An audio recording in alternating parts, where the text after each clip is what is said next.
लाल शहबाज कलंदर, और नाम तो सैयद उस्मान कस्बा मरवंद के रहने वाले थे, इसलिए मरवंदी कहलाते हैं। लाल आपको इसलिए कहते हैं कि रुखसारों से ऐसे अनवार निकला करते थे, जैसे लाल जो पत्थर होता है उससे शुआएं निकलती हुई महसूस होती हैं। इसे देखने वाले आप रहमतुल्लाहि तआला अलैह को लाल कहा करते थे। और शहबाज कहने की वजह यह है कि आप रहमतुल्लाहि तआला अलैह के वालिद माजिद हज़रत कबीरुद्दीन रहमतुल्लाहि तआला अलैह, इनके ख्वाब में इमाम हुसैन रज़ी अल्लाह ताला अन्हु तशरीफ़ लाए और लाकर इरशाद फरमाया कि अनकरीब अल्लाह तबारक व ताला तुम्हें वो शहबाज अता फरमाएगा जो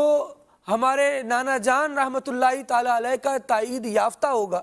और जब वो पैदा होगा उसकी अच्छी तरबियत करना, वो अल्लाह तबारक व ताला की विलायत के दर्जे पर पहुँचेगा और उसका मुकर्रब बंदा होगा।